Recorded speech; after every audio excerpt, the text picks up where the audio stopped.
Oi, meu nome é Tiana Oliveira, eu sou aluna do curso de farmácia da Faculdade de São Francisco e hoje eu tô aqui para falar sobre meningite. O termo meningite expressa a ocorrência de um processo inflamatório das meninges, membrana que envolve o cérebro. O agente etiológico. A meningite pode ser causada por diversos agentes infecciosos, como bactérias, vírus, fungos, dentre outros, e agentes não infecciosos, por exemplo, traumatismo. As meningites de origem infecciosa, principalmente as causas por bactérias e vírus, são as mais importantes do ponto de vista da saúde pública, pela magnitude de sua ocorrência e potencial de produzir surtos. Dentre elas, destacam-se aquelas a seguir relatadas. O modo de transmissão em geral é de pessoa para pessoa, através de vias respiratórias, por gotículas e secreções da nasofaringe, havendo necessidade de contato íntimo, residente da mesma casa, pessoas que compartilham o mesmo dormitório ou alojamento, comunidades, creches, escolas ou até namoros, ou contato direto com secreções respiratórias do paciente. A meningite tuberculosa é uma complicação da infecção tuberculosa. Os casos de tuberculose pulmonar com escarro positivo, a mabilocopia constitui a principal fonte de infecção, pois elimina grande número de bacilos, podendo provocar uma infecção maciça dos contatos, com maior probabilidade de desenvolvimento de formas graves da doença, como a meningite. A transmissão fecal-oral é de grande importância em infecções por enterovírus. O período de incubação, em geral, é de 2 a 10 dias, em média de 3 a 4 dias. Pode haver alguma variação em função do agente etiológico responsável. A meningite tuberculosa, em geral, ocorre nos primeiros 6 meses após a infecção. O período de transmissão é variável, dependendo do agente infeccioso e da instituição do diagnóstico e tratamento precoce. No caso da doença meningocítica, a transmissão persiste até o desaparecer a nasofaringe. Em geral, isso ocorre após 24 horas do contato. Aproximadamente 10% da população pode apresentar portadores assintomáticos. Manifestações clínicas. A meningite é uma síndrome na qual, em geral, o quadro clínico é grave e características por febre, cefaleia intensa, náusea, vômito, rigidez de nuca, prostração e confusão mentais. Sinais de irritação, meningia e acompanhada de alterações do líquido. No curso da doença pode surgir delírios e comas. Dependendo do grau de comprometimento encefálico, o paciente poderá apresentar também convulsões, paralisias e tremores, transtornos pupilares, hipoacusia, casos fulminantes com sinais de choque também podem ocorrer. O diagnóstico laboratorial é realizado através do estudo do líquido, sangue e raspado de lesões petequiais, quando se suspeita de menicocemia e doenças meningocóticas. O diagnóstico das meningites virais também podem ser realizados através de urinas e fezes. O tratamento. Em se tratando de meningite bacteriana, o tratamento com antibiótico deve ser instituído tão longo seja possível, presencialmente, logo após a punção lombar e a coleta de sangue para hemocultura. O uso de antibiótico deve ser associado a outros tipos de tratamento de suporte, como reposições de líquido e cuidadora assistente. De um modo geral, a antibiótico-terapia é administrada por via venosa por um período de 7 a 14 dias ou até mais, dependendo da evolução clínica e do agente etiológico. A precocidade do tratamento e do diagnóstico é fator importante para o prognóstico satisfatório das meningites. A doação imediata do tratamento adequado não impede a coleta de material para diagnóstico etiológico, seja líquor, sangue ou outros, mas recomenda-se que a coleta das amostras seja feita presencialmente antes de iniciar o tratamento ou o mais próximo possível desse momento.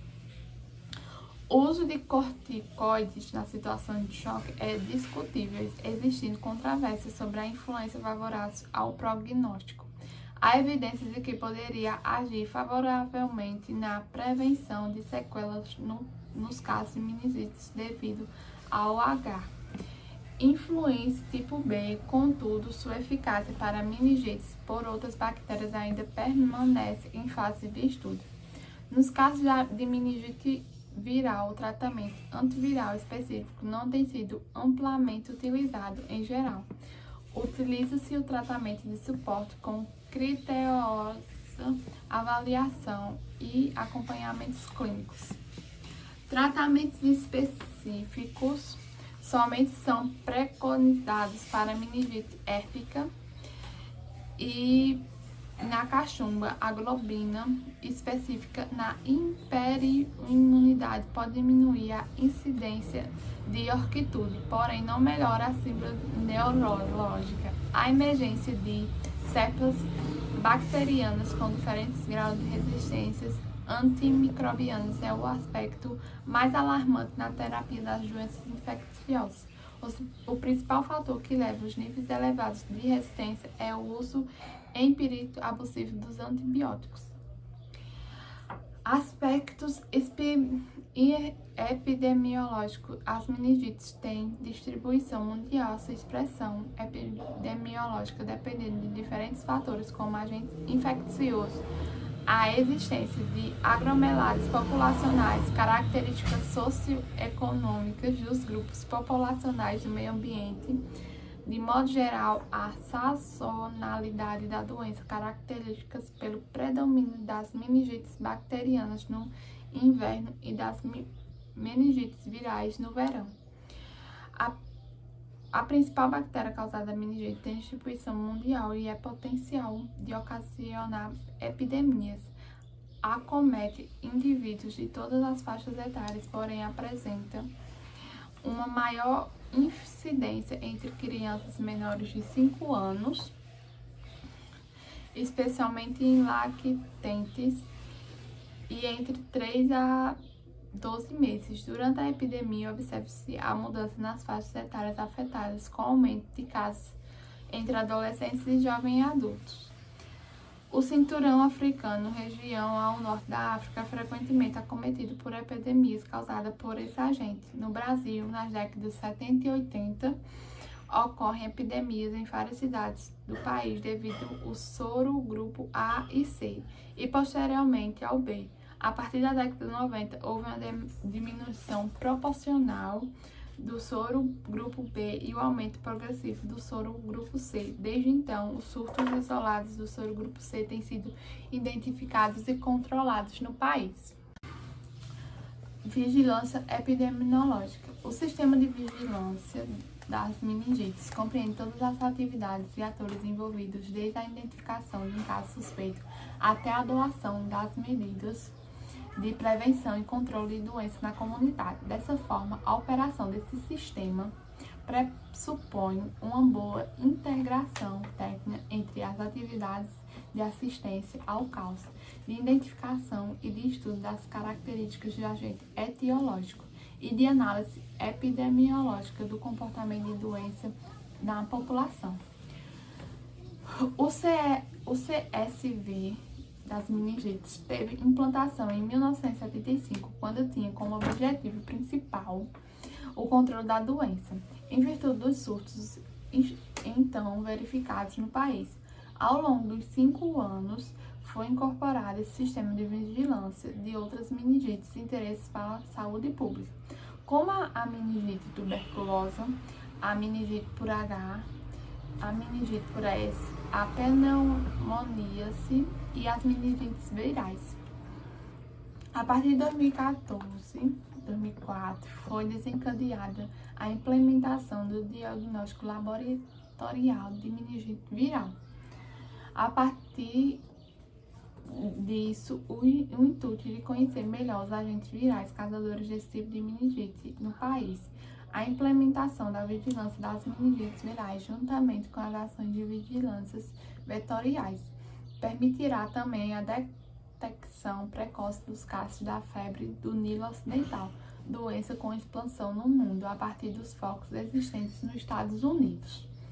Os instrumentos disponíveis para a prevenção do controle são: a meningite é uma síndrome que pode ser causada por diferentes agentes e é possível para alguns dispor as medidas de prevenção primárias, tais como quimioprofilaxia e vacinas. O diagnóstico e o tratamento precoce são fundamentais para um bom prognóstico da doença. Quimioprofilaxia, muito embora não assegure efeito protetor absoluto e prolongado, tem sido adotada como medida eficaz na prevenção de casos secundários. Esta indicada para contatos íntimos de casos de doença meningocítica e meningite por H. E para a Secretaria de Saúde, o paciente, no momento da alta, no mesmo esquema preconizado para contatos, exceto tratamento da doença for por cetrizona, pois há evidências de que essa droga é capaz de eliminar o meningococo da orofaringe. A droga de escolha para esse tratamento, que se deve ser administrado em doses adequadas simultaneamente a todos os contatos íntimos presenciais até 48 horas na exposição de fonte da infecção, sendo considerada prazo de infeccibilidade e período de incubação da doença. O uso restrito da droga visa evitar a seleção de estripes residentes em menores de 1 ano. Atualmente é utilizada a vacina e não mais, portanto, as meningites por H para crianças contatos não vacinados.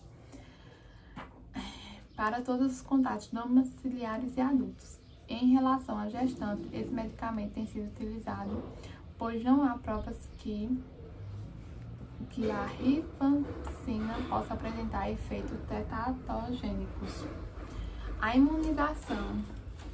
As vacinas contra a meningite são específicas para determinados agentes e algumas fazem parte do calendário básico de vacinação da criança.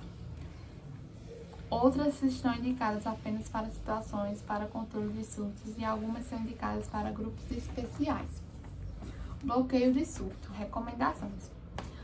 A vacinação para o bloqueio está indicada nas situações que haja caracterização de um surto de doença, para a qual seja conhecido o sorogrupo responsável e haja vacina eficaz disponível. Essas vacinas somente serão utilizadas a partir da decisão conjunta das 3 esferas de gestão: Secretaria Municipal de Saúde, Secretaria Estadual de Saúde e a Secretaria de Vigilância de Saúde. A estratégia de vacinação, campanha descritiva ou discriminada, será definida considerando a análise epidemiológica. Bloqueio de surto. Recomendações. A vacinação para o bloqueio está indicada nas situações em que haja caracterização de um surto de doença meningocita, para a qual seja conhecido o sorogrupo responsável e haja eficácia disponível. Essas vacinações somente serão utilizadas a partir da decisão conjunta das 3 esferas de gestão: Secretaria Municipal de Saúde, Secretaria Estadual de Saúde e a Secretaria de Vigilância de Saúde. Após a comprovação do sorogrupo responsável pelo surto, a estratégia de vacinação, campanha indiscriminada ou discriminada, será definida pela área geográfica de ocorrência dos casos. Todos os procedimentos relacionados com o desencadeamento de campanha de vacinação deverão estar de acordo com as normas técnicas preconizadas pelo Programa Nacional de Imunização. Após a vacinação, são necessários de 7 a 10 dias para a obtenção de títulos protetores de anticorpos. Casos ocorridos em pessoas vacinadas no período de 10 após a vacinação não devem ser consideradas falhas da vacinação.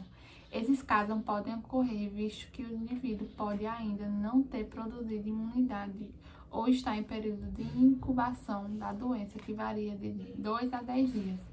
As vacinações antimegociais A e C são utilizadas com sucesso no controle de epidemias causadas por sorogrupos. A imunização rotineira com vacinas polissacarídicas não é da meningite guiada de vigilância epidemiológica. Recomendada, porque elas são eficazes para criança abaixo de 2 anos. O tempo de proteção é curto, além disso, a vacinação não reduz o estado de portador. As ações da educação em saúde, a população deve ser orientada sobre os sinais e sintomas da doença e também sobre hábitos, condições de higiene e disponibilidade de outras medidas de controle e prevenções, tais como quimiproliferia e vacina, alertando para a procura imediata de serviços da saúde feita à frente da suspeita da doença. A divulgação de informações é fundamental para diminuir a ansiedade e o pânico relacionados a essa doença.